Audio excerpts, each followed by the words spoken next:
Welcome everyone to another edition of Drunk Agile. Prateek and I have been in these positions for what, 3 or 4 weeks now. Um, uh-oh, it's dead. Moment It's of said silence. it had to. It had to. It just yeah, just had to happen. We joining us as always. We have Prateek. Nisha is on, on Is offering emotional support right there. Hey Nisha, how you doing? I don't know if everybody saw Prateek's drinking a Weller. I'm still on a Blair Athol. Tonight's episode, Prateek. I'm going to let you take this one, or at least kick us off anyway. Uh, without sounding yeah. without sounding too harsh, I'm going to say product people focus on the wrong things. Discuss. It's let's soften that a little bit. I'll soften that a little bit. Wait, okay, so now I look like the asshole, right? Yeah, I know. Well, I'm gonna just add a because at the end of that. All proud people focus on the wrong thing because all common frameworks tell them to focus on the wrong thing. Like everything talks about what do you call it? Things like planning. They talk about things like looking forward and figuring out capacity and when will things be done and which are 6 months away from you. Everything talks about how do we plan for the future so our teams have the right things to be busy. You forgot about the most important P word, which is prioritization, right? You Oh yeah, forgot. prioritization. Yeah. What is the exact prioritization thing? What is the exact sequence, the right priority to work all of this stuff in that we won't even start for the next 2 months, and then we're planning on delivering over the course of the year. So I got to Um, know, Prateek, why is that the wrong thing to be focused on? Please.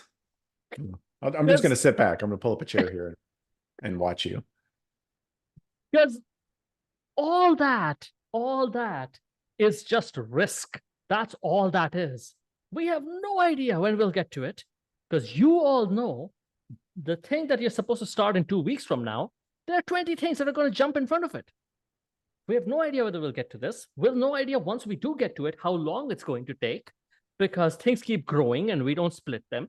Because while we're working on this, 20 other things jump in. We have all that is just risk. The thing that is completely de-risked, the thing that is completely free of risk is the thing that's already in the hand of the customer.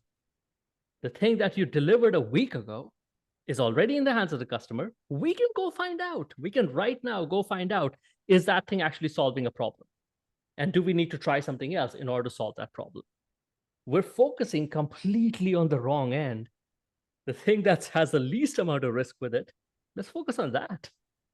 Yeah, I want to double down because I mean you went there. You didn't go there maybe as strongly as I thought you were going to go there, but all these P words and some other words that are in there, but planning and prioritization and all of that stuff.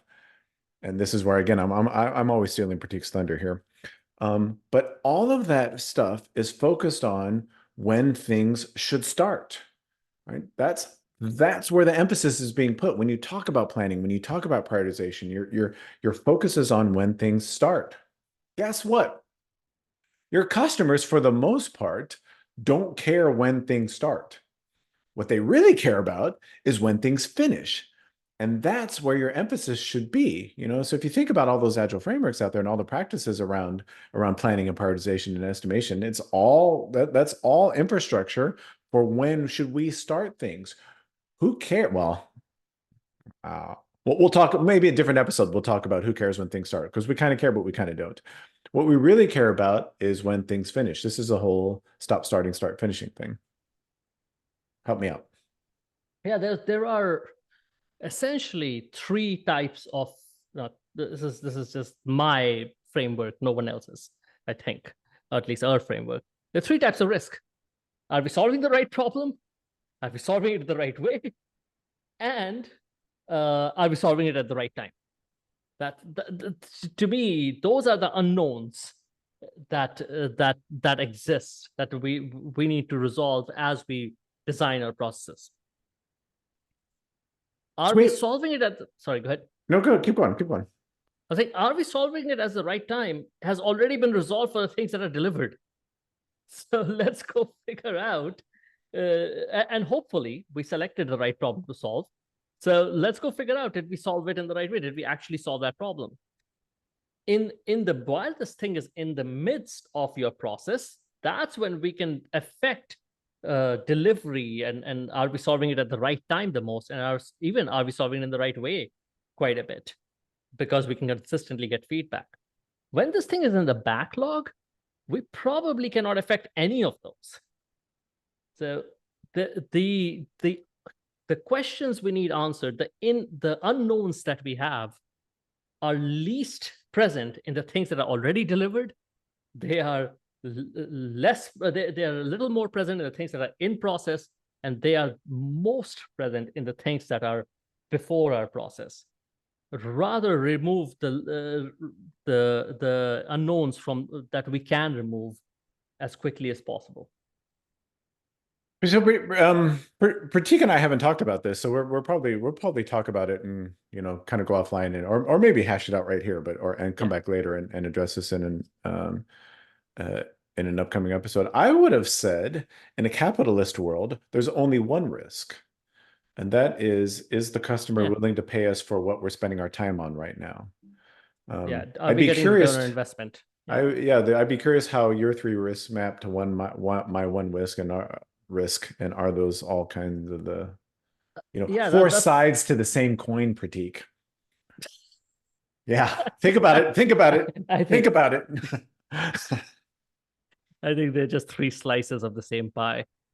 I think yours is the entire pie, and mine are the three slices to it.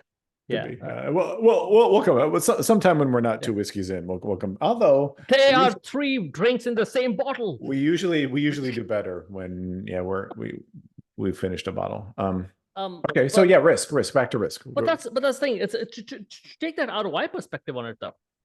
There are stuff you have not invested money in. There's stuff you're currently investing money in, and there's stuff you've invested a whole bunch of money in and gotten to the customer. Which one should you be most worried about, whether it gives you some return or not? You've done zero investment, some investment, a lot of investment. The thing that you've done a lot of investment in, that's the thing I would want to make sure gets me some return. So instead of focusing on the end where you've done no investment, let's focus on the end where we've done the most investment. And Julia Wester, if you haven't seen her work, she's done some interesting work in this area, where she talks about again, forgive me, Julia, because I'm 3 drinks in, but I think she essentially divides a Kanban board into 3 sections. One is kind of options. Anything that we've started working on, anything that we've invested in is a liability. And anything that we've put in the hands of a customer, is an asset. And it's like, that's really kind of how you got to be thinking about this. And it plays directly into what you're talking about from risk. Can I say it this way? All liability is risk. I think I can say that this way. All liability is or potential risk. It's potential risk. Potential risk. Yeah. Maybe I should say it that way. So, well, I think risk, now we're getting deep into this. I think risk in itself represents potential loss and potential profit. So I think it's fine. No, anyway. Yeah. But the reason we went down this tirade, the reason I was going to say, how did we get here? Where are we? The reason after 3 whiskeys we got here was that initial question, the initial point of almost just go look through all the Agile literature that exists around planning and prioritization and all the other P words that Dan mentioned.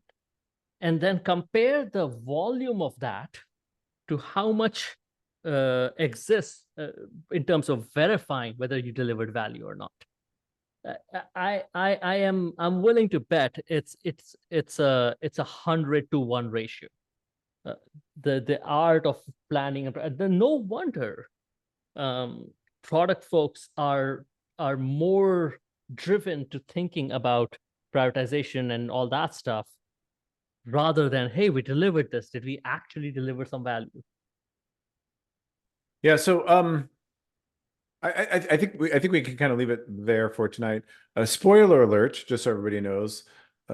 This product stuff is something that Pratik and I will be talking a lot about a lot more in the not so distant future. We'll probably have like a more official announcement, maybe kind of about this in the not so distant future as well. So these are just some things that are on our mind, right now. Just really what a poor job that we've done.